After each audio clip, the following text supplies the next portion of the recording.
প্রেম আর ত্যাগের গল্প তো আমরা অনেক শুনেছি, কিন্তু যখন সেই ত্যাগের বিনিময়ে পাওয়া সাফল্য মানুষকে অন্ধ করে দেয়, তখন কি ঘটে? একজন মানুষ নিজের রক্তঘাম জল করে দিন রাত এক করে তার ভালোবাসার মানুষটিকে সমাজের উচ্চ শিখরে পৌঁছে দিল, কিন্তু সেই মানুষটি যখন সাফল্যের চূড়ায় বসে নিজের সেই কারিগরকে চিনতে অস্বীকার করে, তখন বুকে কতটা বাজে। হ্যাঁ বন্ধুরা, আজ আপনাদের এমনই একটি ঘটনার কথা শোনাব, যা একদিকে মানুষের স্বার্থপরতার নগ্ন রূপ দেখায়, তো অন্যদিকে দেখায় নিঃস্বার্থ ভালোবাসার এক অনন্য দৃষ্টান্ত। ঘটনাটি ঘটেছে আমাদেরই পাশের একটি গ্রাম রতনপুরে। গল্পের পরিণতি এতটাই চমকপ্রদ যে তা আপনাদের চোখের কোণে জল এনে দেবে এবং ভাবিয়ে তুলবে সম্পর্কের আসল রূপ নিয়ে। চলুন ফিরে যাই সেই রতনপুর গ্রামের প্রান্তে, যেখানে দাঁড়িয়েছিল একটি জীর্ণ ভাঙাচোরা কুঁড়েঘর। সেই ভগ্নপ্রায় কুটিরটিতেই বসবাস করত রহিম নামের এক যুবক। তার জীবনের শুরু থেকেই পরতে পরতে জড়িয়েছিল শুধুই বেঁচে থাকার এক অবিরাম সংগ্রাম।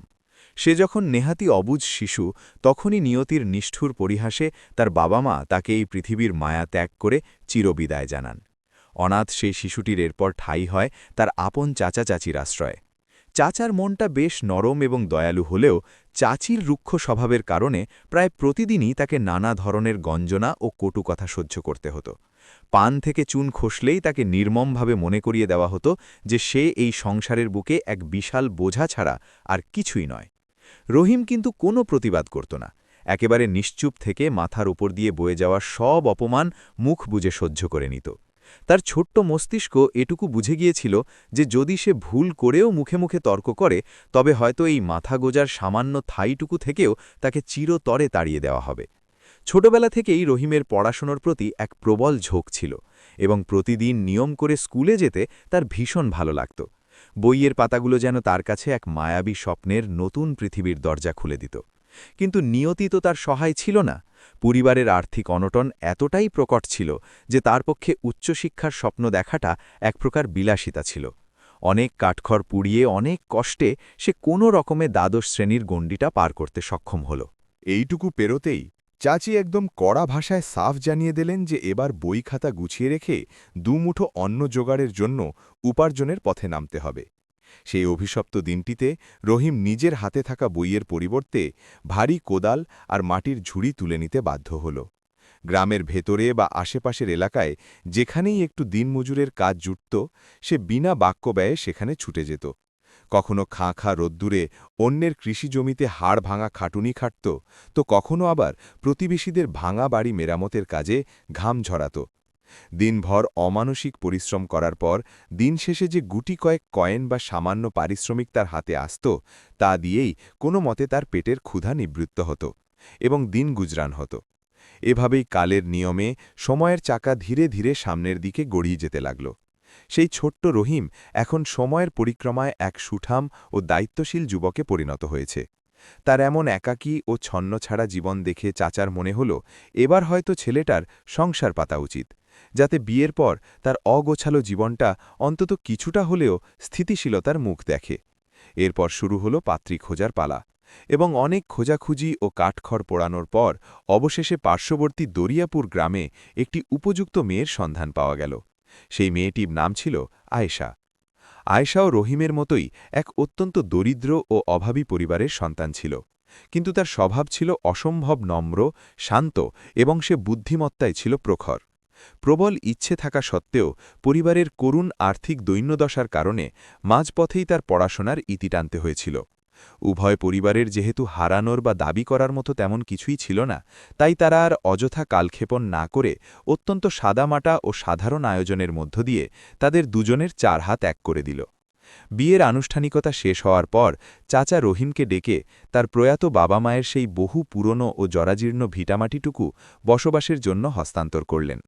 সেই ভিটেটি গত বেশ কয়েক বছর ধরে একেবারে পরিত্যক্ত ও জনশূন্য অবস্থায় পড়েছিল। অযত্নে অবহেলায় বাড়ির মাটির দেয়ালে বড় বড় ফাটল ধরেছিল এবং পুরো উঠান জুড়ে আগাছা আর বুনো ঘাসের জঙ্গল তৈরি হয়েছিল।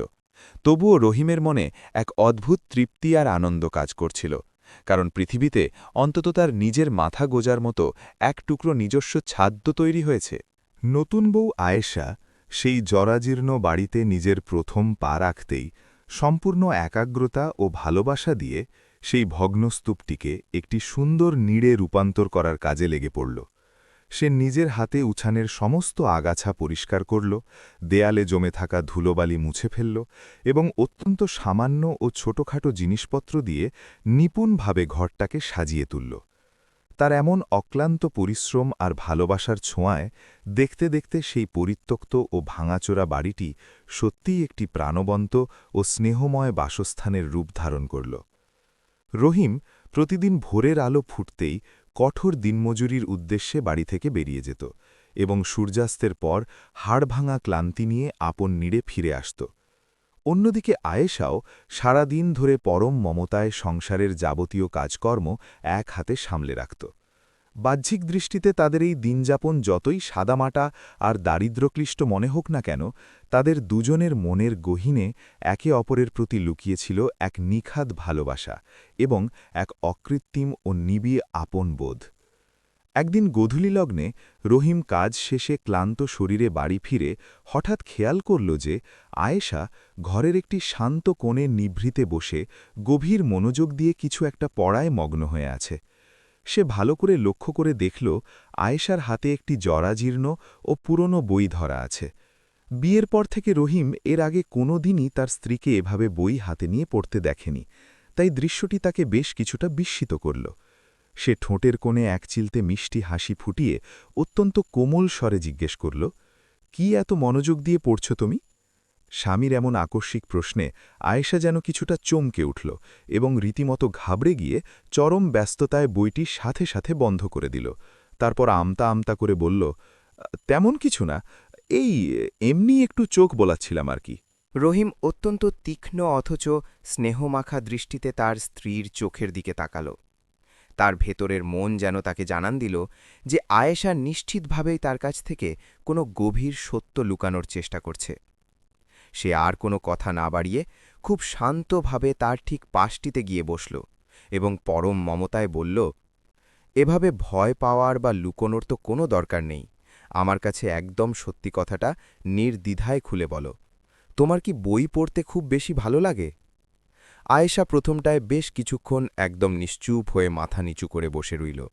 তারপর অত্যন্ত ধীর লয়ে ভাঙা ভাঙা গলায় উত্তর দিল, "হ্যাঁ গো, আমার বই পড়তে সত্যিই খুব ভালো লাগে। একদম ছোটবেলা থেকেই আমার সমস্ত ধ্যান জ্ঞান আর মন পড়ে থাকত এই পড়াশোনার জগতেই।"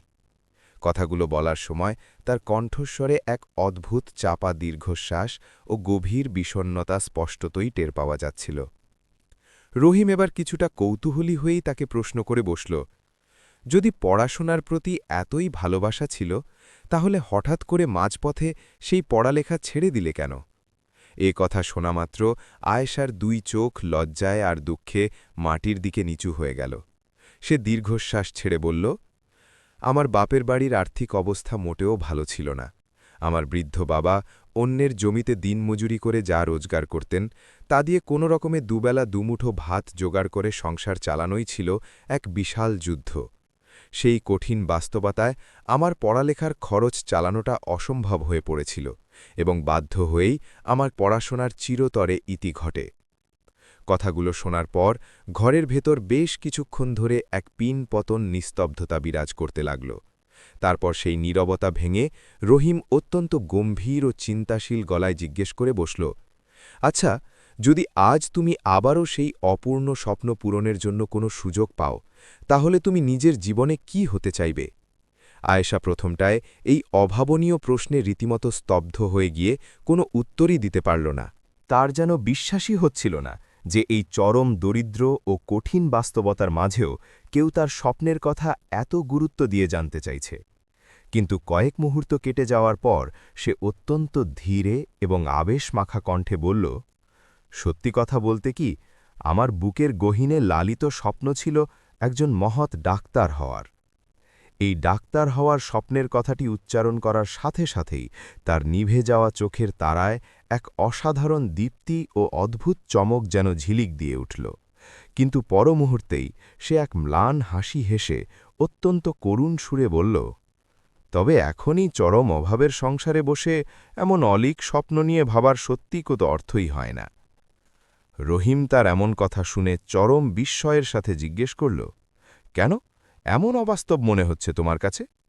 আয়েশা আরেকবার হালকাভাবে ম্লান হেসে উত্তর দিল, কারণ তুমিও জানো একজন সফল ডাক্তার হওয়ার জন্যে যেমন কঠোর অধ্যাবসায় ও অনেক পড়াশুনো করতে হয়, ঠিক তেমনি এর পেছনে প্রচুর অর্থের প্রয়োজন হয়। আর সেই বিপুল অর্থ জোগাড় করা তো আমাদের মতো অভাগাদের সাধ্যের একেবারে বাইরে। রহিম তার স্ত্রীর মুখে এই কঠিন বাস্তবতা শুনে কিছুক্ষণ পাথর হয়ে চুপচাপ বসে রইল, কিন্তু তার মনের ভেতরে ততক্ষণে যেন এক তীব্র ঝড় বয়ে যাচ্ছিল। তার নিজের ফেলে আসা শৈশবের সেই যন্ত্রণাদায়ক স্মৃতিগুলো নতুন করে তার মানসপটে ভেসে উঠল, যখন সে নিজেও এমনভাবেই এক বুক স্বপ্ন নিয়ে পড়াশুনো করতে চেয়েছিল। কিন্তু নিষ্ঠুর পরিস্থিতি ও নিয়তির নির্মম পরিহাস তাকে বই ছেলে দিনমজুরের কঠিন জীবনে পা রাখতে বাধ্য করেছিল। সে নিজের জীবনের সেই কষ্ট থেকে খুব ভালো করেই অনুভব করতে পারছিল যে একটা অপূর্ণ স্বপ্ন বুকের ভেতরটা কিভাবে তুষের আগুনের মতো সারা জীবন ধরে বিঁধতে থাকে আর পোড়াতে থাকে। হঠাৎ করেই সে এক দৃঢ় প্রত্যয়ে আয়েশার চোখের দিকে স্থির দৃষ্টিতে তাকিয়ে বলে উঠল, যদি তোমার মনের ভেতর সত্যি সত্যিই এখনও পড়ার প্রবল ইচ্ছা বেঁচে থাকে, তবে তুমি তোমার সেই অপূর্ণ পড়াশুনো আবার শুরু করতে পারো। আয়েশা তার স্বামীর মুখে এমন কথা শোনামাত্র অবিশ্বাস্য দৃষ্টিতে মাথা তুলে তাকাল এবং জিজ্ঞেস করল, তুমি কি বলছ? তার মানেটা ঠিক কি? রহিম অত্যন্ত পরিষ্কার, দ্ব্যর্থহীন ও বলিষ্ঠ কণ্ঠে উত্তর দিল, এর সোজা মানে হল তোমার সেই মাঝপথে থেমে যাওয়া পড়াশোনা তুমি ঠিক আজ থেকেই আবার নতুন করে শুরু করো। আয়েশা হতভম্ব হয়ে বেশ কিছুক্ষণ নিষ্পলক দৃষ্টিতে রহিমের দিকে তাকিয়ে রইল, কারণ তার দুই কান যেন এই অভাবনীয় প্রস্তাব কিছুতেই বিশ্বাস করতে পারছিল না। সে কাঁপা কাঁপা গলায় বলল, কিন্তু এত পড়ালেখার জন্য যে টাকার প্রয়োজন, সেটা কোথা থেকে? রহিম অত্যন্ত স্নেহমাখা হাসিমুখে তাকে মাঝপথেই থামিয়ে দিয়ে বলল, সেই টাকার চিন্তা তোমায় একটুও করতে হবে না, কারণ তোমার পাশে ছায়ার মতো আমি তো সবসময় আছি। আয়েশার সাথে সাথে অবিশ্বাসে মাথা নেড়ে বলল, না রহিম, তুমি আবেগের বশে এমন কথা বলো না গো। তোমার সামান্য দিনমজুরির আয়ে এই অভাবের সংসার চালানোই যেখানে এত কঠিন, সেখানে তুমি আমার ডাক্তারি পড়ার এত বিপুল খরচ কিভাবে যোগাবে? রহিম বুক চিরে একটা গভীর দীর্ঘশ্বাস ছেড়ে অত্যন্ত দৃঢ়তার সাথে বলল, আমি প্রয়োজনে আরও বেশি পরিশ্রম করব, এখন যতটা ঘাম ঝরাই তার চেয়েও দ্বিগুণ বা তিনগুণ খাটব, কিন্তু আমি কোনোভাবেই তোমার এই লালিত স্বপ্নকে আজন্ম অপূর্ণ থাকতে দেব না। রহিমের মুখে এমন নিঃস্বার্থ ভালোবাসার কথা শুনে আয়েশার দুই চোখ বেয়ে অঝরে কৃতজ্ঞতার জল গড়িয়ে পড়তে শুরু করল। সে তো কখনো স্বপ্নেও কল্পনা করতে পারেনি যে এই পৃথিবীতে এমনও কেউ থাকতে পারে যে কিনা তার মতো এক হতদরিদ্র মেয়ের স্বপ্নকে নিজের চেয়েও এতটা বেশি গুরুত্ব দেবে।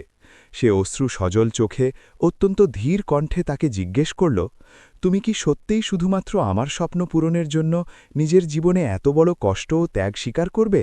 রহিম এতটুকু চিন্তা না করেই সাথে সাথে সাবলীলভাবে উত্তর দিয়ে দিল, যে স্বপ্নটা এতকাল তোমার একার ছিল, জেনে রাখো, আজ থেকে তোমার সেই স্বপ্ন এখন সম্পূর্ণভাবে আমারও। সেই স্বপ্নের রাতে তারা দুজনে মিলে বিনিদ্র চোখে দীর্ঘক্ষণ ধরে পড়াশোনা, ভবিষ্যৎ পরিকল্পনা আর নতুন জীবনের নানা রূপরেখা নিয়ে একান্তে কথা বলতে থাকল। আর ঠিক তার পরের দিন ভোরবেলা থেকেই রহিম তার প্রতিদিনের পরিশ্রমের মাত্রাকে কয়েক গুণ বেশি বাড়িয়ে দিল।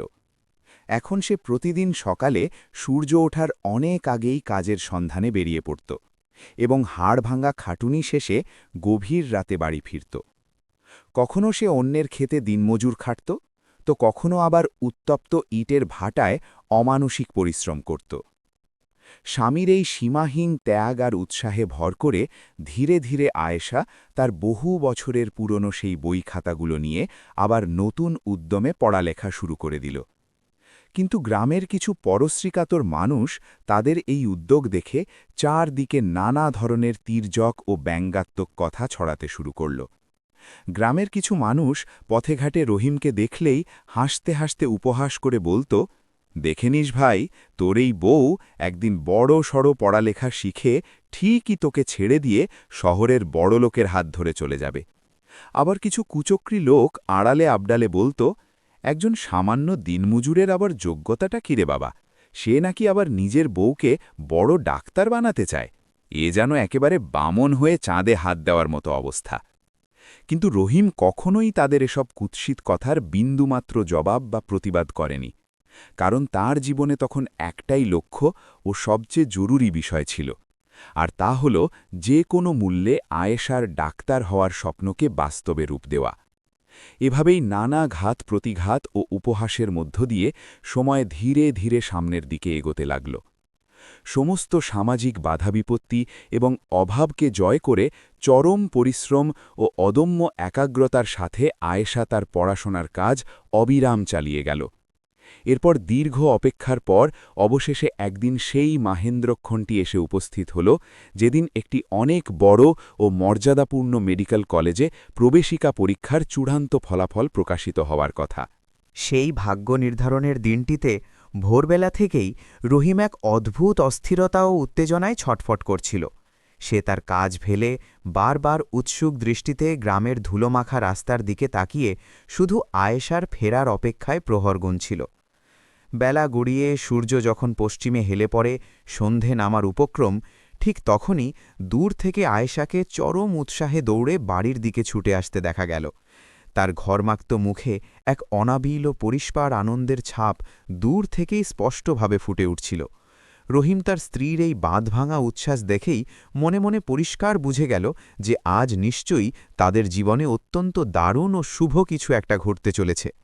আয়েশা হাঁপাতে হাঁপাতে তার কাছে পৌঁছতেই পরম আনন্দে চিৎকার করে বলে উঠল, রহিম, আমি অবশেষে সেই সুযোগ পেয়েছি গো। এ কথা শোনামাত্র রহিম খুশিতে কিছুক্ষণের জন্য একদম নির্বাক হয়ে গেল। তার যেন নিজের কানকেও কিছুতে বিশ্বাস হচ্ছিল না যে এত বড় একটা অসাধ্য সাধন তারা করে ফেলেছে। আয়েশা তার উচ্ছ্বাস ধরে রাখতে না পেরে আবার বলল, শহরের সবথেকে বড় সরকারি মেডিকেল কলেজে আমার ভর্তি একেবারে পাকাপাকিভাবে নিশ্চিত হয়ে গেছে। এই অভাবনীয় সফলতার খবরটা শোনা মাত্রই রহিমের ক্লান্ত দুই চোখ বেয়ে আনন্দাশ্রু গড়িয়ে পড়ল। তার মনের গহীনে এক পরম প্রশান্তি নেমে এলো এবং মনে হল যেন তার বিগত কয়েক বছরের দিনরাতের সমস্ত হাড় ভাঙা পরিশ্রম আজ পুরোপুরি সার্থকতার মুখ দেখেছে। কিন্তু সেই পরম আনন্দের মুহূর্তে রহিমের ঘুণাক্ষরেও এই নিষ্ঠুর ভবিষ্যৎবাণীর বিন্দুমাত্র ধারণা ছিল না যে পবিত্র স্বপ্নটি পূরণের জন্য সে নিজের শরীরের সমস্ত রক্ত, ঘাম ও শেষ শক্তিটুকু পর্যন্ত উজাড় করে দিয়েছে, সেই সাধের স্বপ্নই ভবিষ্যতে তার জীবনকে এমন এক করুণ মোড়ে এনে দাঁড় করাবে, যেখানে দাঁড়িয়ে তাকে নীরবে শুধু নিজের ক্ষতবিক্ষত মনটাকেই সান্ত্বনা ও প্রবোধ দিতে হবে।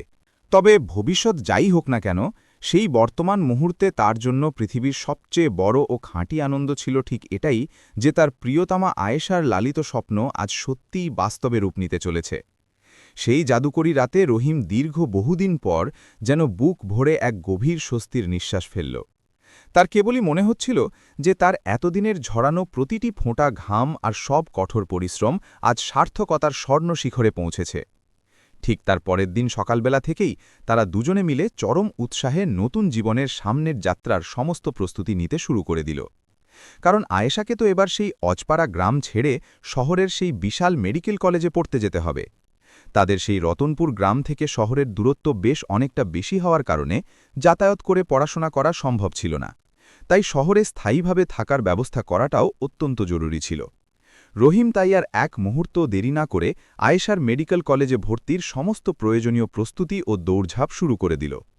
কলেজে ভর্তির জন্য এককালীন বড় অঙ্কের ফি দেওয়ার ব্যবস্থা করতে হবে, শহরে মাথা গোজার জন্য একটা নিরাপদ ও ছোট থাকার জায়গা খুঁজতে হবে, আর তার পাশাপাশি ডাক্তারি পড়ার জন্য দামি দামি বই ও অন্যান্য জিনিসপত্রও কিনতে হবে। রহিমের সম্বল বলতে তেমন খুব বেশি টাকা ছিল না, কিন্তু তার বুকের ভেতর লুকিয়ে ছিল পর্বত সমান প্রবল এক অটুট সাহস।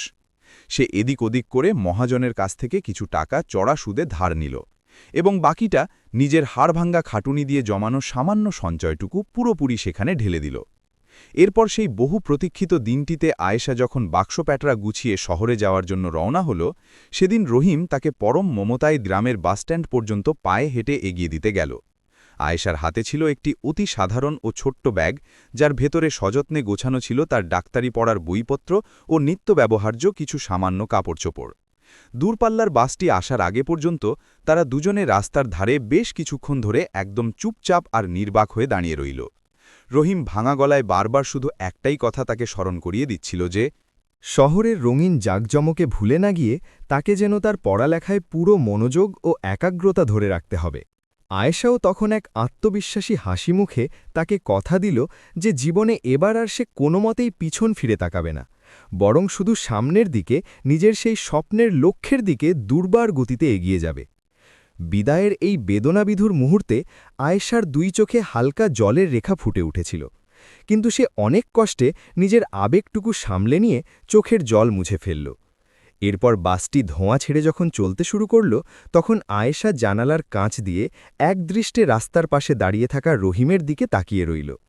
রহিমও পাথরের মূর্তির মতো ঠিক সেই জায়গাতেই দাঁড়িয়ে রইল এবং অপলক দৃষ্টিতে ততক্ষণ বাসের দিকে তাকিয়ে থাকতে থাকল যতক্ষণ না সেই বাসটি তার চোখের সীমানা পেরিয়ে সম্পূর্ণভাবে আড়াল হয়ে যায়। সেই বিদায়ের দিনের পর থেকে রহিমের একাকী জীবনে পরিশ্রমের মাত্রা যেন আরও কয়েক গুণ বেশি বেড়ে গেল। সে এখন দিনে এবং রাতে আগের চেয়ে অনেক বেশি সময় ধরে অমানবিক হাড় ভাঙা কাজ করতে শুরু করল, কারণ সে খুব ভালো করেই জানত যে মেডিকেল কলেজে পড়ার বিপুল খরচ তো একবার নয়, বরং মাসের পর মাস ক্রমাগত আসতেই থাকবে। প্রতিদিন ভোরের আকাশে সূর্য উঁকি দেওয়ার অনেক আগেই সে শাবল কোদাল নিয়ে কাজে বেরিয়ে যেত এবং গভীর রাতে চারপাশ নিস্তব্ধ হয়ে গেলে মৃতপ্রায় শরীরে বাড়ি ফিরত। আর ওদিকে আয়েশাও শহরের সেই কোলাহলপূর্ণ পরিবেশে নিজেকে মানিয়ে নিয়ে কঠোর মনোযোগের সাথে ডাক্তারি পড়াশুনো করতে লাগল। একদম শুরুর দিনগুলোতে শহরের এই সম্পূর্ণ ভিন্ন পরিবেশে খাপ খাওয়াতে গিয়ে তার খুব অসুবিধা ও হোঁচট খেতে হচ্ছিল, কারণ তাদের সেই ধুলোমাখা শান্ত গ্রামের জীবন আর এই ব্যস্ত শহরের যান্ত্রিক জীবনের রাত দিন আকাশ পাতাল পার্থক্য ছিল। কিন্তু আয়েশা দমে না গিয়ে অত্যন্ত দৃঢ়তার সাথে ধীরে ধীরে শহরের এই জীবনের সবকিছুই খুব চমৎকারভাবে রপ্ত করে নিল। মেডিকেল কলেজের সেই বিশাল সিলেবাসের পড়ালেখা মোটেও সহজ ছিল না, বরং বেশ কঠিনই ছিল। কিন্তু সে নিজের চরম পরিশ্রম ও মেধা থেকে কখনো এক চুলো পিছিয়ে আসত না। সে প্রতিদিন ক্লাসে নতুন নতুন চিকিৎসার বিষয়ে শিখত আর রাতের বেলা নিয়ম করে রহিমকে ফোন করে পরম উৎসাহে জানাত যে সারাদিন আজ সে কি চমকপ্রদ জিনিস পড়ল। রহিম তার স্ত্রীর মুখে এই কঠিন ডাক্তারি বিদ্যার কথাগুলো শুনে মনের গভীরে এক স্বর্গীয় আনন্দ অনুভব করত। সে একজন অশিক্ষিত দিনমজুর হওয়ায় হয়তো সেই ডাক্তারি বইয়ের কঠিন শব্দগুলো পুরোপুরিভাবে নিজের মগজে বুঝতে পারত না, কিন্তু তার বুকটা গর্বে ফুলে উঠত শুধু এটা ভেবে যে আয়েশা তার কাঙ্ক্ষিত স্বপ্নের ঠিক দোরগড়ায় একটু একটু করে পৌঁছে যাচ্ছে। এই দীর্ঘ যাত্রায় কখনো কখনো আয়েশা যখন পড়ার চাপে চরম ক্লান্ত ও মানসিকভাবে ভেঙে পড়ত, তখন দূরে থাকা রহিমই ফোনের ওপাশ থেকে তাকে বটগাছের মতো শক্ত সাহস জোগাত। সে অত্যন্ত নির্ভরতার সাথে বলত যে বড় স্বপ্ন পূরণের পথে কঠিন সব বাধা তো আসবেই, কিন্তু কোনো মতেই এই মাঝপথে এসে হাল ছেড়ে দিয়ে হার মানা একেবারেই চলবে না। এভাবেই সময়ের স্রোত ধীরে ধীরে সামনের দিকে এগোতে লাগল এবং চোখের পলকে বেশ কয়েকটি বছরের পর বছর নীরবে কেটে গেল। আয়েশাও এই দীর্ঘ সময়ে তার লক্ষ্যের প্রতি সম্পূর্ণ একনিষ্ঠ থেকে এবং গভীর মনোযোগের সাথে তার কঠিন পড়াশোনার কাজটা সুন্দরভাবে চালিয়ে গেল। গ্রামের সেই নিন্দুক মানুষগুলো এখন আর আগের মতো রহিমের দিকে তাকিয়ে কটূক্তি বা উপহাসের কথা বলত না, কারণ তারাও এতদিনে খুব ভালোভাবেই বুঝতে শুরু করেছিল যে রহিমের এই অমানবিক পরিশ্রম ও সাধনা সত্যি অদূর ভবিষ্যতে অনেক বড় কোনো এক ম্যাজিক বা ইতিহাস তৈরি করতে চলেছে। উল্টো তাদের অনেকেই তো এখন রহিমের এই নিঃস্বার্থ ত্যাগের জন্য লোক সমাজে তার ভূয়সী প্রশংসাও করতে শুরু করেছিল। এরপর প্রায় 5টি দীর্ঘ বছরের এক নাগাড়ে অবিরাম পরিশ্রম ও সাধনার পর অবশেষে সেই আকাঙ্ক্ষিত দিনটিও এসে গেল, যখন আয়েশার মেডিকেল কলেজের পড়ালেখা সাফল্যের সাথে সম্পূর্ণভাবে শেষ হল। এখন আর সে কোনো সাধারণ মজুরের স্ত্রী নয়, বরং সে সত্যি সত্যি সমাজের একজন সম্মানিতা ও প্রতিষ্ঠিতা ডাক্তার হিসেবে আত্মপ্রকাশ করেছিল। রহিম যখন গ্রামে বসে এই পরম আকাঙ্ক্ষিত বিজয়ের খবরটি প্রথম পেল, তখন সে বাঁধ ভাঙা আনন্দ আর উল্লাসে একেবারে আত্মহারা হয়ে মেতে উঠল। তার সারা সত্তা জুড়ে শুধুই মনে হতে লাগল যে আজ যেন তার জীবনের সবচেয়ে বড় যুদ্ধটা সে জয় করে ফেলেছে এবং জীবনের সবচেয়ে বড় পুরস্কারটি তার হাতে এসে ধরা দিয়েছে। সে নিজের সামান্য গাঁটের পয়সা খরচ করে পুরো গ্রামে হাসি মুখে মিষ্টি বিতরণ করল এবং গর্বের সাথে সবাইকে উঁচু গলায় জানিয়ে দিল যে তার প্রিয়তমা স্ত্রী আজ সত্যি সত্যি একজন বড় ডাক্তার হয়ে গেছে। এই বাঁধ ভাঙা সফলতার অল্প কিছুদিন পার হতে না হতেই শহরের একটি অন্যতম শীর্ষ ও নামকরা বড় হাসপাতালে আয়েশার একজন আবাসিক চিকিৎসক হিসেবে চাকরি হয়ে গেল। এই হাসপাতালটি পুরো শহর জুড়ে তার আধুনিক চিকিৎসার জন্য বেশ বিখ্যাত ছিল এবং সেখানে কাজ করার সুযোগ পাওয়াটা যে কোনো নবীন ডাক্তারের জন্যই এক বিশাল মর্যাদাপূর্ণ ও সম্মানের ব্যাপার বলে গণ্য হতো। আয়েশা যখন ফোন করে রহিমকে এই নতুন চাকরিতে যোগদানের বিশাল খবরটি দিল, তখন সে আনন্দে আত্মহারা হয়ে খুব খুশি হল। তার তখন মনে হতে লাগল যে এতদিনের দুঃখ কষ্টের দিন এবার শেষ এবং এখন হয়তো আয়েশার জীবনের পুরো গতিপথটা সম্পূর্ণভাবে এক জাঁকজমকপূর্ণ দিকে বদলে যেতে চলেছে। এখন আয়েশা তার কাজের সুবাদে সেই শহরেই স্থায়ীভাবে বসবাস করতে শুরু করল, আর সেই বড় হাসপাতাল কর্তৃপক্ষের তরফ থেকেই তার থাকার জন্য হাসপাতালের ঠিক কাছাকাছি একটি ছোট্ট কিন্তু সুন্দর ও ছিমছাম ঘরও বরাদ্দ করে দেওয়া হয়েছিল। চাকরির একদম শুরুর দিনগুলোতে সে প্রতিদিন নিয়ম করে আগের মতোই রহিমের সাথে কথা বলত। তারা দুজনে মিলে দিনের শেষে অনেকক্ষণ ধরে ফোনে নিজেদের ভালো মন্দ নিয়ে আলাপ আলোচনা করত।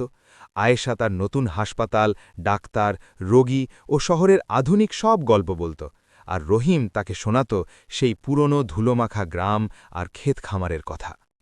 এই প্রথম কয়েক মাস সবকিছু একদম আগের মতোই স্বাভাবিক ও ভালোবাসায় পূর্ণ মনে হচ্ছিল, কিন্তু সময়ের সাথে সাথে অত্যন্ত ধীর গতিতে চারপাশের পরিস্থিতি আর আয়েশার আচরণ বদলাতে শুরু করল। কারণ সেই বিখ্যাত হাসপাতালের কাজের চাপ এতটাই ভয়ানক বেশি ছিল যে সেটা সামলানো বেশ কষ্টসাধ্য হয়ে পড়েছিল। আয়েশা এখন ফোন করলে প্রায়ই চরম বিরক্তি ও ক্লান্তির সুরে বলত যে সে সারাক্ষণ কাজের চাপে খুব ব্যস্ত থাকে। এমনকি কখনো কখনো তো এমনও হতো যে সে টানা বেশ কয়েকদিন ধরে রহিমের সাথে একটিবারও ঠিকমতো দুটো কথা বলারও সময় বের করতে পারত না। রহিম তাকে খুব ভালোভাবে বুঝত। সে নিজের মনকে এই বলে প্রবোধিত যে একজন ডাক্তারের সেবামূলক কাজ হয়তো এমনই কঠিন ও ব্যস্ততার হয়, তাই সে এ নিয়ে তাকে খুব একটা বেশি প্রশ্ন বা জোর করত না। এদিকে তাদের সেই ছোট্ট গ্রামেও চারপাশের লোকজনের কাছে খুব দ্রুতই এই খবর পৌঁছে গিয়েছিল যে রহিমের স্ত্রী এখন শহরের সবথেকে বড় হাসপাতালে একজন নামজাদা ডাক্তার হিসেবে কাজ করে। এই খবর চাউর হতেই এখন সমাজের সব মানুষজন রহিমকে সম্পূর্ণ অন্য এক সমীহের ও সম্মানের চোখে দেখতে শুরু করেছিল। গ্রামের কেউ কেউ তার এই নিঃস্বার্থ আত্মত্যাগের জন্য তার সামনেই প্রচুর প্রশংসা করত।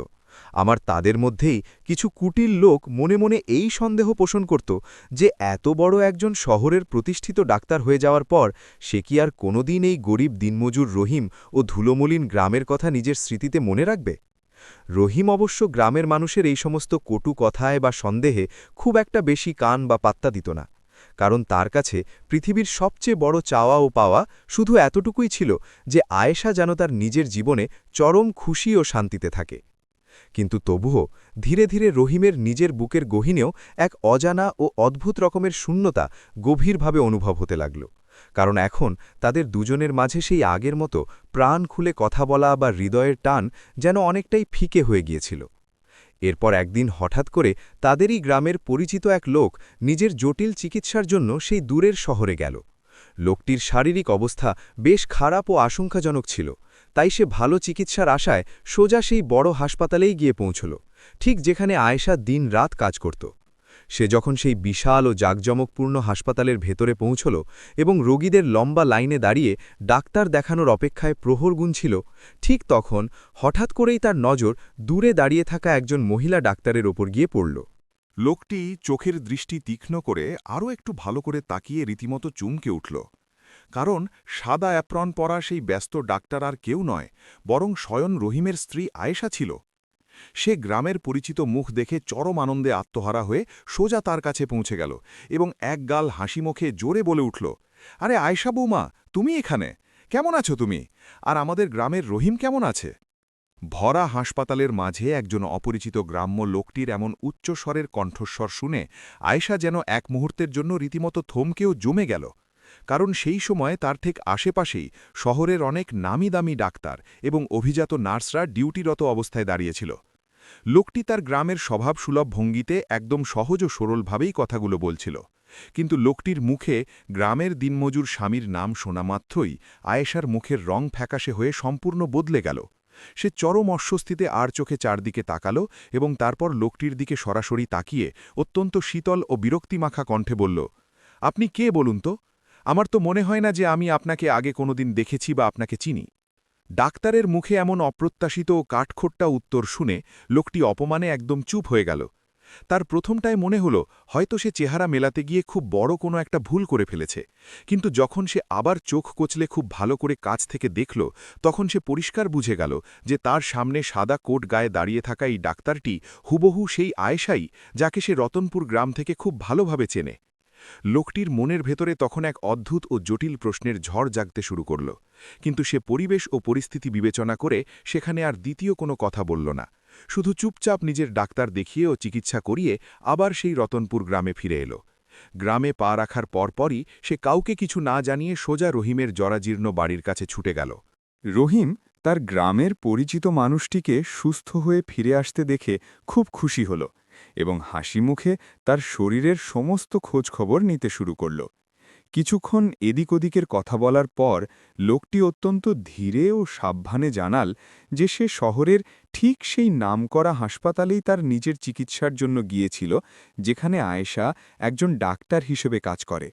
এ কথাটুকু শোনামাত্রই রহিমের ক্লান্ত মুখে এক চিলতে গর্বের হাসি উজ্জ্বল হয়ে ফুটে উঠল। সে মুহূর্তমাত্র দেরি না করে সাথে সাথে অত্যন্ত আগ্রহের সাথে জিজ্ঞেস করে বসল, আরে তাই নাকি?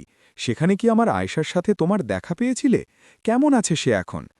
লোকটি তার উচ্ছ্বাস দেখে কিছুক্ষণ মাথা নিচু করে চুপ করে থেকে তারপর গম্ভীর স্বরে বলল, দেখা তো ঠিকই হয়েছিল ভাই, কিন্তু সে সবার সামনে আমাকে চিনতে সম্পূর্ণভাবে অস্বীকার করেছে। লোকটির মুখ থেকে এমন একটা অপ্রত্যাশিত ও নিদারুণ কথা শোনামাত্র রহিম যেন বজ্রাহতের মতো কিছুক্ষণ একদম চুপ করে এক জায়গায় স্থির হয়ে দাঁড়িয়ে রইল। তার সেই শান্ত চেহারায় বিন্দুমাত্র ক্ষোভ বা রাগ ছিল না, ছিল শুধু এক গভীর, অন্তহীন ও যন্ত্রণাদায়ক চিন্তার সুস্পষ্ট ছাপ। সে নিজেকে সামলে নিয়ে অত্যন্ত ধীরে এবং স্বগতোক্তির মতো করে বলল, হয়তো সে তখন হাসপাতালের কোনো জরুরি কাজে খুব বেশি ব্যস্ত ছিল, তাই খেয়াল করতে পারেনি। কিন্তু এ কথা মুখে বললেও তার নিজের হৃদয়ের খুব গভীরের কোনো এক গোপন কোণে একটি সূক্ষ্ম সন্দেহ ও হালকা অস্বস্তি ঠিকই তুষের আগুনের মতো জন্মেছিল। আর বুকের ভেতর চেপে বসা সেই অজানা অস্বস্তি ও তীব্র কষ্ট নিয়েই রহিম সেদিন সারা রাত ধরে না ঘুমিয়ে গভীর রাত পর্যন্ত জেগে রইল। সে নিজের ভাঙা চৌকির বিছানায় একাকী শুয়ে ঘরের পুরনো ছাদের দিকে একদৃষ্টে তাকিয়েছিল, কিন্তু তার দুচোখের পাতায় এক ফোঁটাও ঘুমের কোনো রেশ ছিল না। গ্রামের সেই সহজ সরল লোকটির বলা প্রতিটি নিষ্ঠুর কথা যেন তার মাথার ভেতর হাতুড়ির মতো বার বার আঘাত করে ঘুরপাক খাচ্ছিল। সে জোর করে নিজের অবুঝ মনকে এই মিথ্যা প্রবোধ দিয়ে বোঝানোর চেষ্টা করছিল যে হয়তো সত্যি সত্যি আয়েশা সেই মুহূর্তটিতে রোগীদের প্রচণ্ড ভিড় ও কাজের চাপে খুব বেশি মাত্রায় ব্যস্ত ছিল। শহরের অত বড় ও নামিদামি একটি হাসপাতালে কাজ করা ব্যস্ত ডাক্তারদের কাছে এদিক ওদিক টাকানোর মতো বাড়তি সময়ই বা কোথায় থাকে। বারবার এসব যুক্তি ভেবে ভেবে সে নিজের অশান্ত মনকে কোনোভাবে শান্ত করার এক ব্যর্থ চেষ্টা করল এবং ভোরের দিকে ধীরে ধীরে তার ক্লান্ত চোখ দুটো একটুখানি বুজে এলো। পরদিন সকালে সূর্যের আলো ফুটতেই সে আবার নিজের সেই কোদাল শাবল নিয়ে হাড়ভাঙা দিনমজুরির কাজে চলে গেল। সে রাতের বেলায় নিজের সাথে এই কঠিন সিদ্ধান্ত নিয়েছিল যে সে কোনো মতেই গ্রামের লোকজনের এই ভিত্তিহীন কথাগুলোকে নিজের সরল মনের ওপর খুব বেশি প্রভাব ফেলতে দেবে না। তার কাছে সেই মুহূর্তে সবচেয়ে বেশি জরুরি ও গুরুত্বপূর্ণ বিষয় ছিল ঠিক এটাই যে যেভাবেই হোক তাদের এই জীবনের চাকা সামনের দিকে চলতে থাকুক। সারাদিন রোদে পুড়ে কাজ করার সময়ও সে বারবার নিজেকে এটাই বোঝাতে থাকল যে অযথা মনে সন্দেহ পোষণ করে কোনো লাভ নেই, বরং তার নিজের প্রিয়তমা স্ত্রীর ভালোবাসার ওপর তার সম্পূর্ণ ভরসা ও বিশ্বাস রাখা উচিত। এভাবেই সময়ের ধীর স্রোত আপন নিয়মে কাটতে লাগল। তবে এখন আয়েশার সাথে তার ফোনে কথা বলার পরিমাণ আগের চেয়েও রহস্যজনকভাবে আরও অনেক বেশি কমে গিয়েছিল। কিন্তু যখনই তাদের দুজনের মধ্যে টুকটাক ২-১ মিনিট কথা হতো, আয়েশা সবসময় শুধু একটা অজুহাতই দিত যে হাসপাতালে তার উপর কাজের চাপ এখন অমানবিক রকমের অনেক বেশি। রহিম তার স্ত্রীর প্রতি অটুট বিশ্বাসের কারণে প্রতিবার বিনা তর্কে তার এই কথাগুলো নীরবে মেনে নিত। তার সরল মনে হতো হয়তো শহরের বড় ডাক্তারদের দৈনন্দিন জীবনটা ঠিক এমনই একঘেয়ে ও যান্ত্রিক হয়। এর ঠিক কয়েকদিন পর এমনই এক অদ্ভুত ও কাকতালীয় ঘটনা তাদের জীবনে ঘটে গেল যে রহিম যে স্থানীয় ঠিকাদারের অধীনে দিনমজুরের কাজ করত, হঠাৎ করেই শহরের খুব কাছে একটি বিশাল নতুন ভবনের নির্মাণস্থলে তার দলবল ও মজুরদের খুব বেশি প্রয়োজন পড়ল।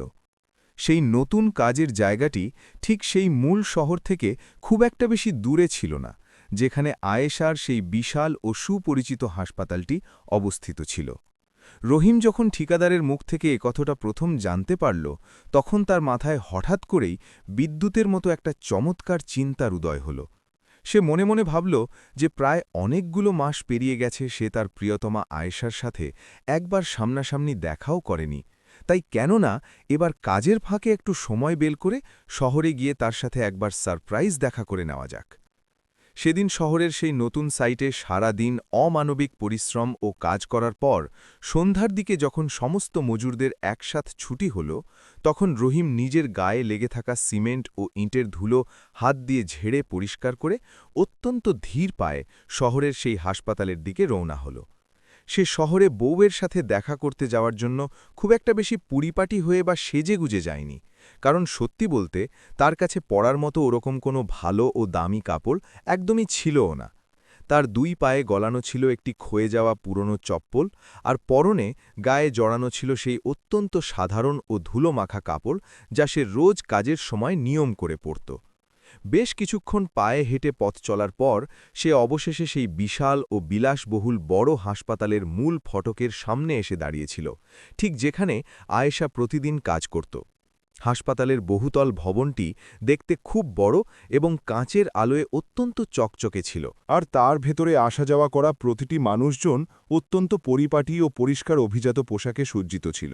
রহিম এমন একটা অভিজাত পরিবেশ দেখে এক মুহূর্তের জন্য কিছুটা হীনমন্যতায় নিজের ধুলোমাখা জীর্ণ পোশাকের দিকে তাকাল, কিন্তু পর মুহূর্তেই নিজের স্ত্রীর সাথে দেখা করার প্রবল তাগিদে বুক ভরা সাহস সঞ্চয় করে সে হাসপাতালে চকচকে মেঝেতে নিজের পা রাখল।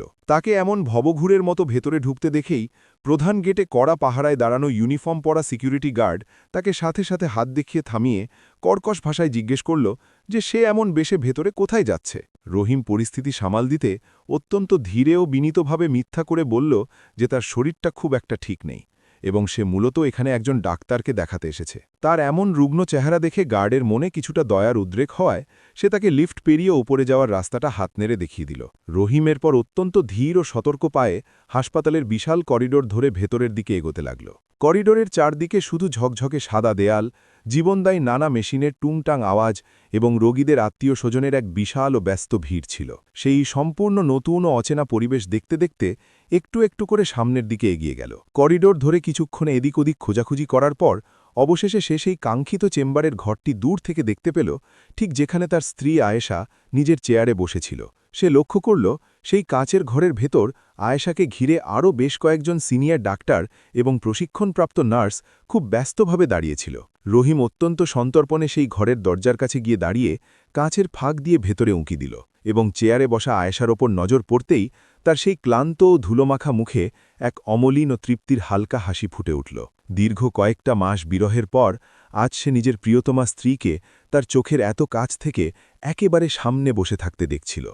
সে আর নিজের আবেগ ধরে রাখতে না পেরে ধীরে ধীরে দরজা ঠেলে ভেতরে গেল এবং অত্যন্ত শান্ত ও স্নেহমাখা কণ্ঠে ডেকে উঠল, আয়েশা, কেমন আছো তুমি? হঠাৎ করে একজন অচেনা মানুষের মুখে এমন পরিচিত গলার আওয়াজ শুনে আয়েশা চমকে গিয়ে ফাইলের উপর থেকে নিজের মাথা তুলল। সে প্রথমটায় এক মুহূর্তের জন্য স্থির দৃষ্টিতে রহিমের দিকে তাকাল। তাকে দেখে তার চেহারায় স্পষ্ট পরিচয়ের ও চমকে ওঠার আভা নিশ্চয়ই ফুটে উঠেছিল, কিন্তু তার চারপাশে দাঁড়ানো সহকর্মীদের কথা ভেবে সে পরের মুহূর্তেই খুব দ্রুত নিজের চোখ সেখান থেকে অন্যদিকে সরিয়ে নিল। এমন এক ধুলোমাখা মজুরকে এভাবে সরাসরি ডাক্তারের নাম ধরে ডাকতে দেখে ঘরে দাঁড়ানো বাকি অভিজাত লোকগুলো চরম বিস্ময় নিয়ে রহিমের দিকে আর চোখে তাকাতে লাগল।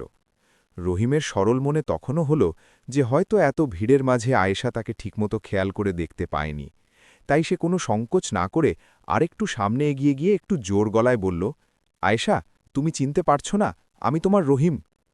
এবার কিন্তু সত্যি সত্যি আয়েশার ফর্সা চেহারায় ঘাম জমতে শুরু করল এবং তাকে রীতিমতো ঘাবড়ে যাওয়ার এক স্পষ্ট ছাপ দেখা গেল। সে চরম অপমানের ভয়ে চারপাশে দাঁড়ানো তার সহকর্মী ডাক্তারদের দিকে একবার আর চোখে তাকাল এবং তারপর সরাসরি রহিমের দিকে তাকিয়ে অত্যন্ত শীতল ও চরম রুক্ষ কণ্ঠে বলল, কে আপনি? আপনি এভাবে আমাকে নাম ধরে ডাকছেন কেন? আমি তো আপনাকে একেবারেই চিনি না। নিজের স্ত্রীর মুখে এমন এক চরম অবজ্ঞাপূর্ণ ও মিথ্যে কথা শোনামাত্র রহিমজনক পাথরের মতো কিছুক্ষণের জন্য একদম নিশ্চুপ ও স্তব্ধ হয়ে গেল। তার বুকের ঠিক বাঁ পাশে যেন হঠাৎ করেই কেউ বিশাল এক ধারালো পাথর দিয়ে সজোরে আঘাত করে বসল। তার প্রথমটায় মনে হল হয়তো হাসপাতালের এত আওয়াজের মাঝে সে আয়েশার কথাটা ঠিকমতো শুনতে বা বুঝতে পায়নি, কিন্তু সে খেয়াল করল ঘরে দাঁড়ানো সবাই এখন চরম কৌতূহল নিয়ে তারই দিকে একদৃষ্টে তাকিয়ে আছে। রহিম এবার নিজের কান্না চেপে রেখে আরও একবার অত্যন্ত ধীর ও কাপা কাপা কণ্ঠে বলল, কি বলছো এসব? আমি যে তোমার রহিম। আয়েশা এবার আর রহিমের চোখের দিকে সরাসরি না তাকিয়েই নিজের হাতের ফাইলে চোখ রেখে অত্যন্ত রূঢ়ভাবে বলল, দেখুন, আপনি হয়তো ভুল করে অন্য কারোর চেম্বারে এখানে চলে এসেছেন। আপনি দয়া করে এখনই এখান থেকে বাইরে বেরিয়ে যান। এবার আর রহিমের এই নিষ্ঠুর বাস্তবতা বুঝতে বিন্দুমাত্র কোনো বাকি রইল না। সে সব কিছু জলের মতো পরিষ্কার বুঝতে পেরেছিল।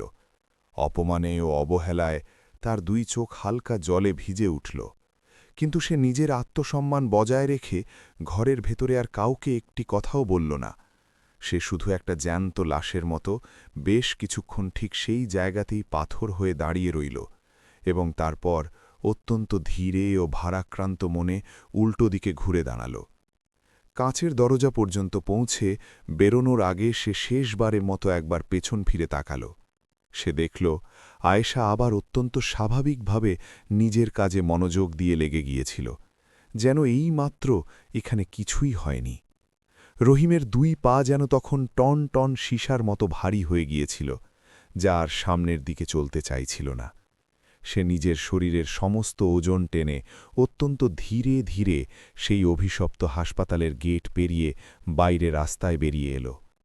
ঠিক গেট দিয়ে বাইরে বেরোনোর সময় পেছন থেকে একজন সিনিয়র নার্স ছুটে এসে তাকে থামিয়ে দিয়ে অত্যন্ত কৌতূহলী হয়ে জিজ্ঞেস করল যে সে একজন মজুর হয়ে ভেতরে গিয়ে এত বড় একজন ডাক্তারের নাম ধরে অমন আপন মানুষের মতো কেন ডাকছিল। রহিম নার্সের এমন কথায় বিন্দুমাত্র অপমানিত বা রাগ না করে খুব শান্তভাবে নিজের পকেট থেকে তার ভাঙাচোরা মোবাইলটি বের করল এবং স্ক্রিন অন করে তাতে থাকা একটি পুরনো ঝাপসা ছবি তাকে দেখাল। সেই পুরনো ছবিটিতে সে এবং আয়েশা তাদের সাদামাটা বিয়ের পরপরই গলায় মালা পরে অত্যন্ত হাসি মুখে একসাথে দাঁড়িয়েছিল।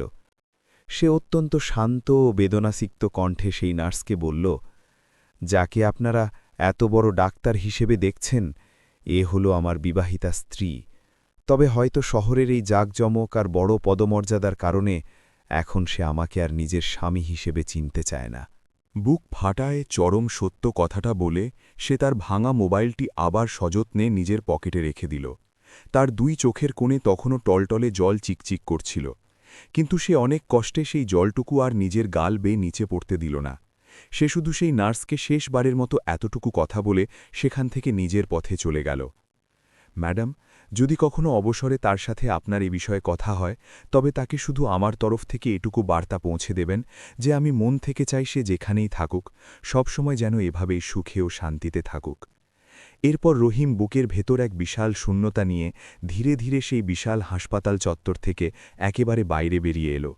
বাইরের পিচ ঢালা রাস্তায় হাঁটার সময় প্রচণ্ড মানসিক আঘাতে তার দুই পা বারবার টলমল করছিল, কিন্তু সে অনেক কষ্টে নিজের শরীরের ভারসাম্য সামলে নিল। সে এই অপমানের কথা রাস্তাঘাটে কাউকে একটি বর্ণও না বলে সোজা পায়ে হেঁটে সেই নির্মাণাধীন নিজের কাজের জায়গায় ফিরে এল। ঠিক তার পরদিন সে আর নিজের সেই পরিচিত মজুরির কাজে গেল না, কারণ তার পুরো অস্তিত্ব ও মন যেন তখন একদম রিক্ত ও শূন্য হয়ে গিয়েছিল। কিন্তু পৃথিবীর এই নিষ্ঠুর ও কঠিন জীবন তো কখনো কারো কষ্টের জন্য এক মুহূর্তেও থেমে থাকে না, আর পেটের ক্ষুধাও মানতে চায় না। তাই বাধ্য হয়েই ঠিক দুদিন পর সে আবার নিজের সেই ইট ভাঙার কাজে যেতে শুরু করল। সেদিন কাঠফাটা রোদের ঠিক দুপুরের সময় ছিল। সাইটের সমস্ত মজুররা যে যার মতো নিজেদের কঠিন কাজে ব্যস্ত ছিল, আর রহিমও একদম চুপচাপ ঘাম মুছতে মুছতে মাথায় করে ইট তুলছিল। আর ঠিক তখনই হঠাৎ করেই সেই ধুলোমাখা সাইটের ঠিক মাঝখানে একটি অত্যাধুনিক চকচকে দামি গাড়ি এসে সশব্দে ব্রেক কষে থামল। সেখানে কাজ করা সমস্ত গরিব মজুররা তাদের হাতের কাজ থামিয়ে চরম অবাক হয়ে সেই দামি গাড়ির দিকে ড্যাব ড্যাব করে তাকাল। কারণ ওই নোংরা ও ধুলোমাখা নির্মাণস্থলে সাধারণত এর আগে কখনো এরকম কোনো বিলাসবহুল গাড়ি আসত না। গাড়ির এসি করা দরজাটি এরপর অত্যন্ত ধীরে ধীরে খুলে গেল এবং সেই বিলাসবহুল গাড়ি থেকে যে মানুষটি মাটিতে পা রাখল তাকে এক নজর দেখেই রহিমের বুকের শ্বাস যেন এক মুহূর্তের জন্য গলায় আটকে গেল। কারণ সেই দামি গাড়ি থেকে নামা মানুষটি আর অন্য কোনো বড় অফিসার বা কেউ নয়, বরং স্বয়ং রহিমের স্ত্রী আয়েশা ছিল। তার গায়ে তখনও সেই হাসপাতালের সাদা কোট পরানো ছিল এবং গলায় সেই ডাক্তারি স্টেথোস্কোপটি ঝোলানো অবস্থায় সে অত্যন্ত দ্রুত গতিতে ধুলো মারিয়ে সামনের দিকে এগিয়ে আসছিল। সেখানে উপস্থিত অন্যান্য সাধারণ মজুররা এত বড় একজন ম্যাডামকে তাদের মাঝে দেখে রীতিমতো অবাক ও হতভম্ব হয়ে গিয়েছিল। কারণ ওই ধুলোময় জায়গায় সাধারণত শহরের এত বড় ও শিক্ষিত লোকেরা কখনোই পা রাখত না। কিন্তু আয়েশা কারোর দিকে ভ্রুক্ষেপ না করে সোজা ঠিক সেই দিকটাতেই হনহন করে এগোচ্ছিল যেখানে দাঁড়িয়ে রহিম ইট মাথায় নিয়ে কাজ করছিল। রহিম তার স্ত্রীকে এভাবে আসতে দেখে প্রথমটায় লজ্জায় ও অপমানে নিজের চোখ মাটির দিকে নিচু করে নিল। তার অবুঝ মনে তখনও হল যে হয়তো আয়েশা এই সাইটে অন্য কোনো জরুরি বা সরকারি কাজে পরিদর্শনে এসেছে। কিন্তু ঠিক তার পরের মুহূর্তেই সে অবাক হয়ে দেখল যে আয়েশা আর কোথাও না গিয়ে একেবারে ঠিক তার সামনে এসে মুখোমুখি দাঁড়িয়েছে। তাদের এমন মুখোমুখি দাঁড়িয়ে থাকা দেখে আশপাশে কাজ করা বাকি সমস্ত মজুররা তাদের হাতের কোদাল ও ইট ফেলে কাজ থামিয়ে দিল এবং চরম কৌতূহল ও আগ্রহের সাথে এই অদ্ভুত দৃশ্যটি গোগ্রাসে দেখতে লাগল। আয়েশা প্রথমটায় বেশ কিছুক্ষণ মাথা নিচু করে একদম চুপ করে দাঁড়িয়ে রইল। তার ফর্সা চেহারায় এক তীব্র অপরাধবোধ ও অস্বস্তির ছাপ একদম পরিষ্কারভাবে দেখা যাচ্ছিল। তারপর হঠাৎ করেই সে সবার সামনে নিজের দু হাত জোড় করল এবং অত্যন্ত ধীর ও কাঁদো কাঁদো কণ্ঠে বলে উঠল, রহিম, আমি অনেক বড় পাপ করেছি, তুমি আমাকে এবারের মতো ক্ষমা করে দাও। এতগুলো মানুষের সামনে এমন একজন বড় ডাক্তারের মুখে এই করুণ কথা শুনে রহিম যেন আকাশ থেকে পড়ল এবং একদম চমকে গেল। সে তো কখনো তার বুনো স্বপ্নেও ভাবতে পারেনি যে আয়েশা নিজের ভুল বুঝতে পেরে এভাবে হঠাৎ করে শহরের এত মানুষের সামনে তার কাছে ছুটে আসবে। সে চরম অপ্রস্তুত হয়ে তাড়াহুড়ো করে চারপাশে গোল হয়ে দাঁড়ানো মজুরদের দিকে তাকাল, কারণ সেখানে উপস্থিত সবার উৎসুক নজর এখন ঠিক তাদের দুজনের ওপরই স্থির হয়েছিল। রহিম চরম অস্বস্তিতে অত্যন্ত ধীরে ও ফিসফিস করে বলল, আরে, এ তুমি হঠাৎ সবার সামনে কি করছো? ওঠো, চারপাশে সবাই তো আমাদের দিকেই দেখছে। কিন্তু আয়েশার দুই চোখ তখন অনুশোচনার জলে ভেসে যাচ্ছিল। সে কারো কথায় কান না দিয়ে নিজের সেই জোর হাত করা জায়গা থেকে এক চুল পরিমাণও নড়ল না। সে চোখের জল ফেলতে ফেলতে আবার বলল, রহিম, অহংকারের বশে আমার জীবনে অনেক বড় একটা ভুল হয়ে গেছে। আমি সত্যি সত্যি তোমার কাছে এক চরম অপরাধী। রহিম এমন অদ্ভুত ও আবেগঘন পরিস্থিতিতে পড়ে একদমই বুঝতে পারছিল না যে তার এখন ঠিক কি বলা উচিত বা কি করা উচিত। গত 2 দিন ধরে যে তীব্র কষ্ট ও যন্ত্রণা তার নিজের হৃদয়ে রক্তক্ষরণ ঘটাচ্ছিল, ঠিক সেই একই পরিমাণ কষ্ট ও অনুশোচনা এখন সে আয়েশার 2 চোখের জলে পরিষ্কার দেখতে পাচ্ছিল। সে পরিস্থিতি শান্ত করার জন্য অত্যন্ত ধীর ও শান্ত কণ্ঠে বলল, দেখো, মানুষ মাত্রই তো ভুল হয়, এতে আর নতুন কি? তুমি নিজের যোগ্যতায় আজ যেখানে আছো সেখানে সবসময় এভাবেই সুখে থাকো। আমি মন থেকে শুধু এটাই চাই। কিন্তু আয়েশা প্রবল বেগে দুদিকে মাথা নাড়ল। সে হাউমাউ করে কাঁদতে কাঁদতে বলল, না রহিম, তুমি আমাকে সান্ত্বনা দিও না। তুমি তো জানো না আমি আসলে কত বড় একটা বেইমানি করেছি। যে মানুষটা নিজের শরীরের রক্ত জল করে আমাকে আজ সমাজের এই সর্বোচ্চ জায়গায় পৌঁছে দিয়েছে, আমি কিনা স্বার্থপরের মতো সেই হাসপাতালের সবার সামনে তাকেই চিনতে অস্বীকার করেছি। তাদের দুজনের মুখের এই সমস্ত আবেগমাখা কথা শুনে এবার আশপাশে গোল হয়ে দাঁড়ানো সেই সাধারণ মজুররাও ধীরে ধীরে পরিষ্কার বুঝতে পারছিল যে শহরের এত বড় এই মহিলা ডাক্তার আর তাদের সাথে কাজ করা গরিব রহিমের মধ্যে নিশ্চিতভাবেই কোনো না কোনো এক অত্যন্ত গভীর ও পবিত্র সম্পর্ক লুকিয়ে আছে। উৎসাহী কিছু লোক আরও একটু কাছে এসে গোল হয়ে দাঁড়াল এবং অত্যন্ত মন দিয়ে তাদের এই মান অভিমানের কথাগুলো শুনতে লাগল। রহিম এবার সবার সামনে নিজেকে একটু শক্ত করে বেশ কড়া সুরেই বলল, হ্যাঁ, এটা ঠিক যে তোমার সেদিন ওইভাবে সবার সামনে আমাকে অপমান করাটা মোটেও উচিত হয়নি। কিন্তু এখন তো অনেক দেরি হয়ে গেছে। এই ধুলোর মাঝে দাঁড়িয়ে এসব কথা বলার আর কি বা মানে আছে? যা একবার ঘটে গেছে তা তুমি মাথা থেকে একদম ভুলে যাও। আয়েশা নিজের হাতের উল্টো পিঠ দিয়ে চোখের জল মুছতে মুছতে ভাঙা গলায় বলল, না রহিম, আজ আমাকে তুমি থামিও না। আজ আমাকে সবার সামনে আমার ওই জঘন্য সত্যিটা বলতে দাও। যখন শহরের ওই বড় হাসপাতালে আমার প্রথম চাকরি হয়েছিল, তখন আমি মিথ্যে অহংকারে সেখানকার সবাইকে বলেছিলাম যে আমি এখনও অবিবাহিতা। আমার মনের ভেতর সব সময় এই ভয়টা কাজ করত যে সেখানকার বড় বড় ডাক্তার আর লোকজন যদি কোনোভাবে জানতে পারে যে আমার নিজের স্বামী একজন সামান্য দিনমজুর, তাহলে হয়তো সবাই আমাকে নিয়ে পেছনে হাসাহাসি ও ঠাট্টা করবে। সমাজের এই মিথ্যে সম্মানের ভয়টাই আমাকে ভেতর থেকে সম্পূর্ণভাবে অন্ধ ও স্বার্থপর করে দিয়েছিল। একটানা কথাগুলো বলে সে দম নেওয়ার জন্য কিছুক্ষণের জন্য একটু থামল।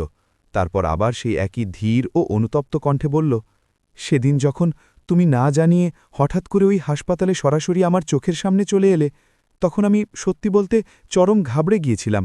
আমার তখন শুধু এটাই মনে হয়েছিল যে যদি আমি ওই সবার সামনে তোমাকে নিজের স্বামী বলে চিনে নিই, তাহলে তো আমার মিথ্যে বলাটা ধরা পড়ে যাবে আর সবাই আসল সত্যিটা জেনে যাবে। আর ঠিক সেই মিথ্যে সম্মানটুকু বাঁচানোর জন্যই আমি ওই দিন অমানুষের মতো তোমাকে চিনতে অস্বীকার করেছিলাম। রহিম পাথরের মূর্তির মতো একদম চুপচাপ দাঁড়িয়ে তার এই সমস্ত সত্যি কথাগুলো শুনতে থাকল। তার সেই ধুলোমাখা চেহারায় তখন আর বিন্দুমাত্র কোনো রাগ বা ক্ষোভ অবশিষ্ট ছিল না। তার পরিবর্তে সেখানে বিরাজ করছিল শুধু বিগত কয়েক বছর ধরে জমে থাকা এক গভীর ও সীমাহীন ক্লান্তি। আয়েশা ফুপিয়ে কাঁদতে কাঁদতে আরও বলল, কিন্তু তুমিও অপমানিত হয়ে ফিরে আসার পর যা ঘটল তা আমার পুরো বিবেককে ভেতর থেকে প্রবলভাবে নাড়িয়ে দিয়েছে। তুমি বাইরে যাওয়ার সময় সেখানকার যে সিনিয়র নার্সকে তোমার ফোনে আমাদের বিয়ের ওই পুরনো ছবিটি দেখিয়েছিলে, সে সেই ছবি দেখে আমাদের সম্পর্কের সবকিছু জলের মতো পরিষ্কার বুঝে যায়। এরপর সেই নার্সের মাধ্যমে খুব ধীরে ধীরে এই সত্য কথাটা পুরো হাসপাতালের সবার কানে ছড়িয়ে পড়ে যে আমি আসলে একজন সামান্য দিনমজুরের স্ত্রী, এবং আমি মিথ্যে অহংকারে আমার নিজের জন্মদাতা স্বামীর মতো সেই মানুষটিকেই সবার সামনে চিনতে অস্বীকার করেছি। এ কথাগুলো বলতে বলতে অনুশোচনায় আয়েশার গলা একদম ধরে এলো। এই সত্যিটা জানাজানি হওয়ার পর থেকে হাসপাতালের সমস্ত লোকজন আমাকে এক অদ্ভুত ও চরম ঘৃণার নজরে দেখতে শুরু করে। তারা হয়তো সরাসরি আমার মুখের ওপর কেউ কিছু বলতো না, কিন্তু তাদের চোখে মুখে লুকিয়ে থাকা সেই ছুঁচের মতো বিধে থাকা প্রশ্নগুলো একদম স্পষ্ট দেখা যেত। সবার ওই ঘৃণামাখা দৃষ্টি দেখে ঠিক সেদিনই আমি নিজের বিবেকের কাছে প্রথম উপলব্ধি করি যে আমি আসলে কতটা নিচে নেমে গেছি এবং কত বড় একটা ক্ষমার অযোগ্য ভুল করে ফেলেছি। যে মানুষটা শুধুমাত্র আমার স্বপ্ন পূরণের জন্য নিজের জীবনের সবটুকু দিয়ে দিনরাত এক করে পরিশ্রম করল, আমি কিনা নির্লজ্জের মতো তার সেই পবিত্র ভালোবাসাকেই পা দিয়ে দূরে ঠেলে দিয়েছি। নিজের এই অকৃতজ্ঞতার কথাগুলো বলতে বলতে আয়েশা আর দাঁড়িয়ে থাকতে পারল না। সে মাটিতে বসে আবার হু হু করে কাঁদতে শুরু করল। রহিম এবার তার দিকে এগিয়ে গিয়ে অত্যন্ত ধীরে ও পরম মমতায় বলল, থামো আয়েশা, নিজেকে আর এভাবে কষ্ট দিও না। এবার অন্তত তোমার এই কান্নাটা তুমি থামাও। কিন্তু আয়েশা অশ্রুসজল চোখে তার মুখের দিকে তাকিয়ে দৃঢ় কণ্ঠে বলল, না রহিম, আজ যতক্ষণ না তুমি তোমার নিজের মুখ থেকে আমাকে সম্পূর্ণভাবে ক্ষমা করে দিচ্ছ, ততক্ষণ আমি মরে গেলেও মনে কোনো শান্তি পাব না। রহিম এবার অসহায়ের মতো একটা বড় দীর্ঘশ্বাস ফেলল। এটা ঠিক যে গত 2 দিন ধরে তার হৃদয়ে অপমানের যে পাহাড় সমান কষ্ট জমা হয়েছিল তা এখনও পুরোপুরিভাবে তার মন থেকে মুছে যায়নি, কিন্তু সে তো তার জীবনের শুরু থেকেই আয়েশাকে চরম নিঃস্বার্থ ও সত্যিকারের ভালোবেসেছিল। আর ঠিক হয়তো সেই গভীর ভালোবাসার টানের কারণেই সে আজ নিজের চোখে তাকে এভাবে ভেঙে পড়ে কাঁদতে দেখতে পারছিল না। বেশ কিছুক্ষণ একটা অদ্ভুত নীরবতা পালন করার পর সে অত্যন্ত শান্ত ও গম্ভীর কণ্ঠে বলল, শোনো, আমি সত্যি বলছি, আমি তোমাকে আগেও কখনো নিজের মনে দোষী বলে মনে করিনি, আর আজও তোমাকে কোনো দোষ দিচ্ছি না। আসলে রক্তমাংসের মানুষ তো অনেক সময়ই চারপাশের জাঁকজমক আর পারিপার্শ্বিক পরিস্থিতিতে আটকা পড়ে সাময়িক মোহের বশে এমন অনেক ভুল সিদ্ধান্ত নিয়েই ফেলে। স্বামীর মুখে এমন ক্ষমার আভাস পেয়ে আয়েশা অত্যন্ত ধীর ও আশাবাদী গলায় জিজ্ঞেস করল, তাহলে কি তুমি তোমার এই অকৃতজ্ঞ বউটাকে সত্যি সত্যি মন থেকে ক্ষমা করে দেবে? রহিম তার সেই ভেজা চোখের দিকে একদৃষ্টে তাকালো এবং ঠোঁটার কোণে এক চিলতে হালকা ও মিষ্টি হাসির রেখা টেনে বলল, আমি যদি তোমাকে সত্যি সত্যি ক্ষমা না করতাম, তাহলে হয়তো এতক্ষণ আমি তোমার সামনে এভাবে দাঁড়িয়ে এই কথাগুলো শুনতেই থাকতাম না। রহিমের মুখে এই কাঙ্ক্ষিত ক্ষমার কথাটুকু শুনতেই আয়েশার 2 চোখ বেয়ে যেন আবার অঝোর ধারায় জল বইতে শুরু করল।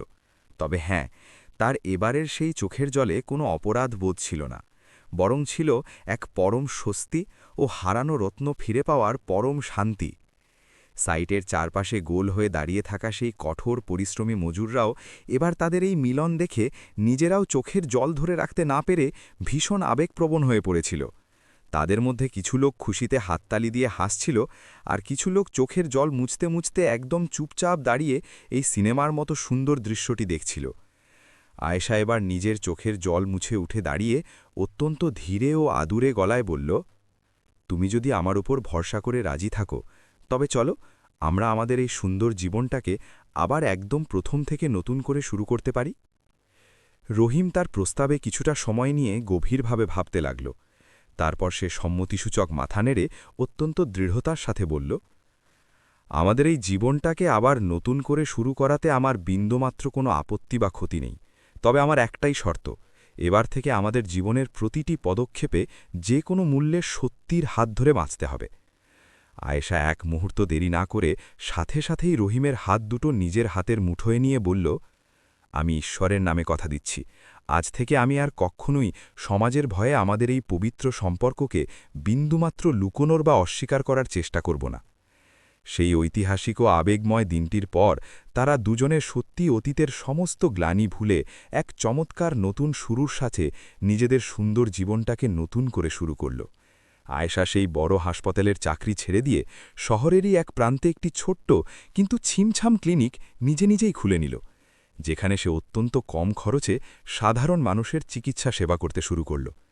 তাদের সেই নতুন ক্লিনিকের ঠিক ওপরের তলাতেই তাদের দুজনের সুন্দরভাবে থাকারও একটা চমৎকার বন্দোবস্ত ছিল। রহিম এবার আর কাউকে কিছু না বলে চিরতরে তার সেই হাড়ভাঙা দিনমজুরির কাজ ছেড়ে দিল এবং সারাক্ষণ সে ক্লিনিকের যাবতীয় কাজে আয়েশাকে অত্যন্ত নিপুণভাবে সাহায্য করতে শুরু করল। সে এখন অত্যন্ত যত্নের সাথে ক্লিনিকে আসা রোগীদের দেখাশোনা করত, ফার্মেসির সমস্ত ওষুধের পাই টু পাই হিসাব রাখত এবং দরকার করলে ঝাড়ু দেওয়া থেকে শুরু করে ক্লিনিকের ছোট বড় সব ধরনের কাজ হাসি মুখে এক হাতেই সামলে নিত। তাদের এমন যৌথ প্রয়াসে ধীরে ধীরে তাদের সেই পুরনো জীবনটা আবার নতুন করে সুখ আর অনাবিল খুশিতে ভরে উঠতে লাগল। এরপর সময়ের সাথে সাথে তাদের এই সুখের সংসারে নতুন অতিথির আগমন ঘটল। তাদের ঘর আলো করে একটি ফুটফুটে শিশুর মিষ্টি কলকাকলিও বেজে উঠল এবং সব মিলিয়ে তাদের সেই ভাঙা সংসার কানায় কানায় পূর্ণতা লাভ করল।